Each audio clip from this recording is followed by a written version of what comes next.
और भाई लोग क्या हालचाल है, कैसे हो तुम लोग? सब एकदम बढ़िया। तो यार आज हम लोग पढ़ने वाले हैं दुख का अधिकार। जो दुख करने का अधिकार है ना वो सबको है, चाहे वो अमीर हो, गरीब हो, नीच जाति का हो या फिर कोई भी हो। जब किसी अमीर के ऊपर विपदा आती है, कोई कष्ट आता है तो हम बोलते हैं अरे देखो ना उसके ऊपर इतना कष्ट आ गया है, वो ऐसा हो गया है। लेकिन वही कष्ट जब किसी गरीब के ऊपर आता है तो हम मजाक बनाते हैं। किसी अमीर इंसान का एक्सीडेंट हो जाता है तो उसके सारे परिवार वाले, रिश्तेदार सब आ जाते हैं उसको देखने के लिए। लेकिन वहीं अगर किसी गरीब का एक्सीडेंट हो जाता है तो कोई उसे भाव तक नहीं देता, बल्कि और उल्टा दो चार सुना के चले आते हैं। हाँ, स्पीड में फटफटिया उबैत होता है तभी ये गिर रही है, मतलब कुछ ना कुछ टोंट मारेंगे, ताने देंगे।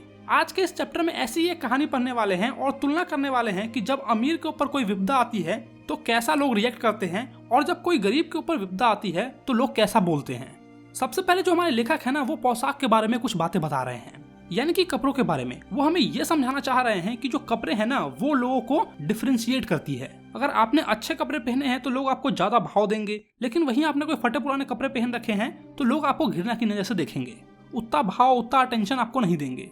जैसा कि यार तुम लोग भी करते हो, अगर तुम्हें कोई चीज पूछनी होती है तो तुम लोग यार फर्स्ट बेंचर वाले के पास जाते हो और जो फर्स्ट बेंच पे बैठा होता है ना उन लोगों से पूछते हो, क्योंकि तुमको ऐसा लगता है कि वो लोग जो है वो टॉपर हैं, वो हमें अच्छे से समझा पाएंगे। लेकिन ऐसा बिल्कुल भी नहीं है। हम बस जज करते हैं कि जो फर्स्ट बेंच पे बैठ रहा है वो टॉपर होगा और जो बैक बेंच पे बैठ रहा है ना वो एकदम से ही पढ़ने में नल्ला होगा। ठीक उसी तरह से इंसान जो है ना वो कपड़ों को लेकर जज करते हैं। अगर किसी ने अच्छे कपड़े पहन रखे हैं तो हम समझते हैं कि हाँ वो अच्छे खानदान से होगा, इसलिए उसने ऐसे कपड़े पहन रखे हैं। लेकिन अगर किसी ने खराब कपड़े पहन रखे हैं, पुराने कपड़े पहन रखे हैं, तो हमें लगता है कि हाँ ये तो पूरा ही गरीब है, इसके अंदर कोई संस्कार नाम की चीज नहीं होगी। ये बस हम अपने आप में डिफरेंशिएट कर लेते हैं, भले ही ऐसी कोई बात नहीं हो।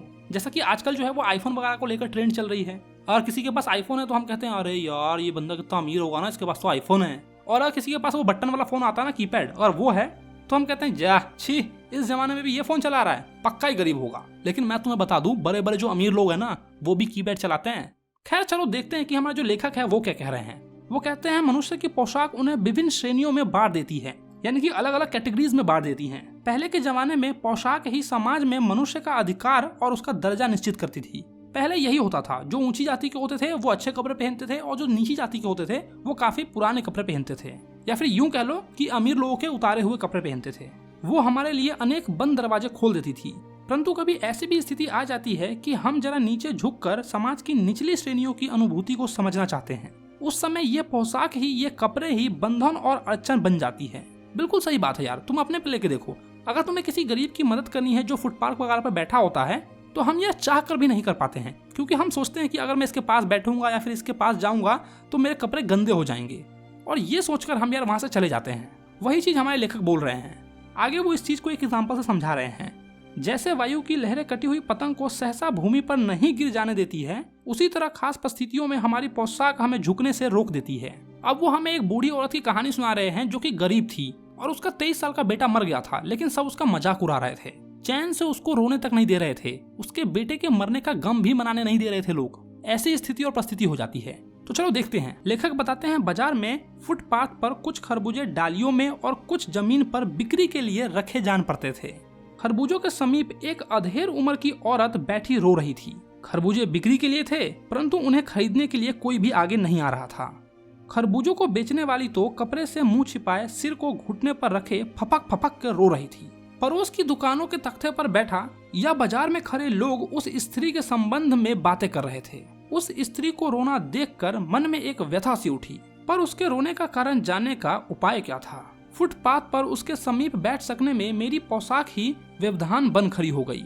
यानी कि जो हमारे लेखक है वो उस बूढ़ी औरत के रोने का कारण जानना चाहते थे, लेकिन उनकी पोशाक, उनके जो कपड़े हैं वही बाधा बन रही थी। अब इतने अच्छे कपड़े पहने हुए वो कैसे जाकर उस रोते हुए बुढ़िया के बगल में बैठ सकते थे।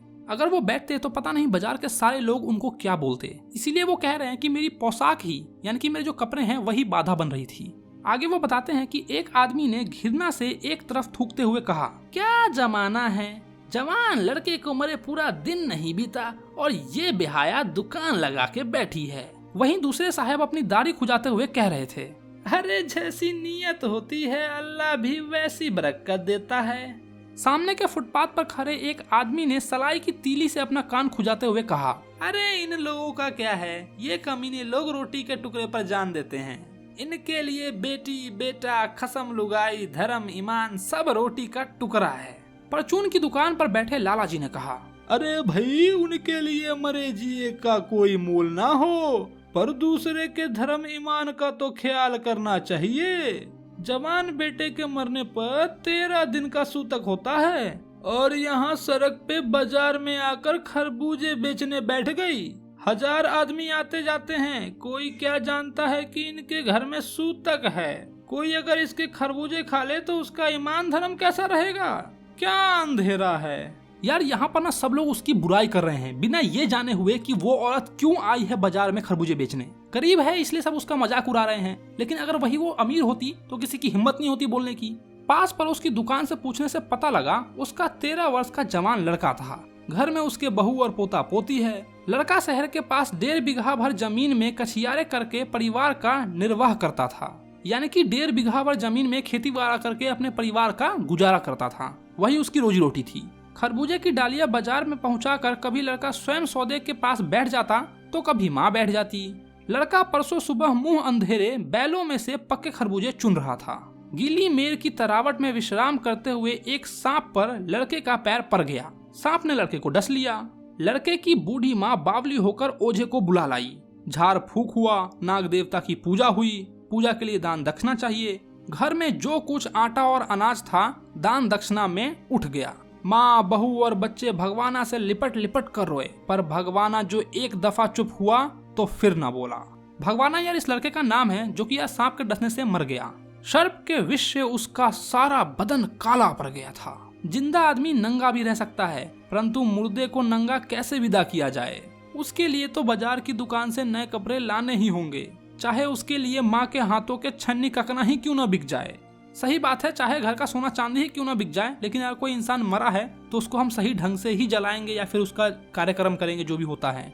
भगवाना परलोक चला गया। घर में जो कुछ भी चूनी भूसी थी सो उसे विदा करने में चली गई।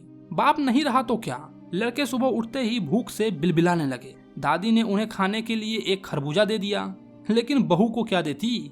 बहू का बदन बुखार से तवे की तरह तप रहा था। अब बेटे के बिना बुढ़िया को दुवन्नी चवन्नी भी कौन उधार देता? बुढ़िया रोते रोते और आंख पोंछते पोंछते भगवाना के बटोरे हुए खरबूजे डालियों में समेट कर बाजार में चली गई। और चारा भी क्या था, बेटा तो रहा नहीं, बहू को बाजार में भेज नहीं सकती, इसीलिए खुद ही चली गई। क्या करे जनाब, पापी पेट का सवाल है, जाना तो पड़ेगा। बुढ़िया खरबूजा बेचने का साहस करके आई थी, परंतु सिर पर चादर लपेटे, सिर को घुटने पर टिकाए हुए फपक फपक कर रो रही थी। जवान बेटा मरा है, लेकिन फिर भी वो अपने बहू और पोता पोती के पेट भरने के लिए बाजार में साहस कर कर खरबूजे बेचने आई है। लेकिन लोग यहाँ पर उसका मजाक बना रहे हैं, उसको बुरा भला कह रहे हैं, इसीलिए वो रोने लगती है। और कहीं न कहीं उस बुढ़िया को अपने बेटे की कमी खल रही थी, इस वजह से भी वो रो रही थी। कल जिसका बेटा चल बसा, आज वो बाजार में सौदे बेचने चली है। हाय रे पत्थर दिल, ऐसा हमारे लेखक कह रहे हैं। हाय रे पत्थर दिल, हाय रे जालिम दुनिया, जिसका कल बेटा मरा है उसको शोक मनाने का समय तक नहीं है। कैसी लीला है रे प्रभु तेरी, कैसी लीला है। अब जो हमारे लेखक है वो इस बुढ़िया के दुख को किसी और से कंपेयर कर रही है। एक अमीर औरत का जब बेटा मरता है ना, तो उससे इस बुढ़िया के दुख को कंपेयर कर रहे हैं। वो कहते हैं उस पुत्र वियोगनी के दुख का अंदाजा लगाने के लिए पिछले साल अपने पड़ोस में पुत्र की मृत्यु से दुखी माता की बात सोचने लगा। वह संभता महिला पुत्र की मृत्यु के बाद 2.5 माह तक पलंग से न उठ सकी। उन्हें 15-15 मिनट बाद पुत्र वियोग से मूर्छा आ जाती थी, और मूर्छा न आने की अवस्था में आंखों से आंसू न रुक सकते थे। 2 डॉक्टर हर दम सिरहाने बैठे रहते थे, हर दम सिर पर बर्फ रखी जाती थी। शहर भर के लोगों के मन उस पुत्र शोक में द्रवित हो उठे थे, यानी कि पूरा शहर उसके लड़के का शोक मना रही थी। और यहाँ इस बुढ़िया का कोई हाल समाचार पूछने वाला भी नहीं है। जब मन को सूझ का रास्ता नहीं मिलता तो बेचैनी से कदम तेज हो जाते हैं। उसी हालत में नाक ऊपर उठाए राह चलतों से ठोकर खाते मैं चला जा रहा था। सोच रहा था शोक करने, गम मनाने के लिए भी सहूलियत चाहिए, और दुखी होने का भी एक अधिकार होता है। मतलब हमारे लेखक भी उस बुढ़िया का हाल समाचार नहीं पूछते हैं और वहाँ से चले जाते हैं चुपचाप, क्योंकि यार जो उनके कपड़े हैं ना, वो उस बुढ़िया के पास जाने से उनको रोक रही थी। और फिर रास्ते में जाते जाते वो सोच रहे थे कि यार दुख करने का तो अधिकार सबको है ना। जब एक अमीर घर का बेटा मरा तो 2.5 महीने तक उसकी माँ बिछौने से नहीं उठ रही थी। पूरा शहर उसका शोक मना रहा था, उसके गम में डूबा हुआ था। लेकिन वहीं दूसरी ओर जब एक गरीब बुढ़िया का बेटा मरा तो सारे लोग उसको ताना दे रहे हैं। उस बुढ़िया के पास अपने बेटे का शोक मनाने तक का समय भी नहीं है। क्यों, ऐसा क्यों? दुख मनाने का अधिकार तो सबको है ना, तो क्यों एक गरीब अपना दुख भी नहीं मना सकता? इस समाज को समझना बहुत ही कठिन है यार। देखो चैप्टर तो खत्म हो गया है और इस चैप्टर से ये सीख मिल रही है कि कभी किसी को जज मत करो। कोई अगर रो रहा है या फिर अगर किसी के घर में कुछ हो गया है उसके बावजूद भी वो काम पर जा रहा है तो उसके पीछे कोई ना कोई रीजन होगा, कोई ना कोई कारण होगा। ये चैप्टर हमें ये सोचने पे मजबूर कर रही है कि यार समय समय का खेल है। अब मैं यार ज्यादा कुछ नहीं बोलूंगा। अगर तुम्हें ये चैप्टर समझ में आ गया है तो वीडियो को लाइक करो, अगर नहीं आया है तो यार तुम मुझे नीचे कमेंट में पूछ सकते हो कि हाँ मुझे ये चीज नहीं समझ में आई है, या फिर तुम कोई एक ऐसा इंसिडेंट या फिर ऐसी कहानी नीचे कमेंट में सुना सकते हो हमें। मुझसे जुड़ने के लिए मुझे इंस्टाग्राम पे फॉलो करो, और हाँ अगर अब तक तुमने अपने भाई के चैनल को सब्सक्राइब नहीं किया तो क्या करो यार, चैनल को सब्सक्राइब करो, फ्री का है। चलो तो मैं मिलता हूँ तुम्हें नेक्स्ट वीडियो में।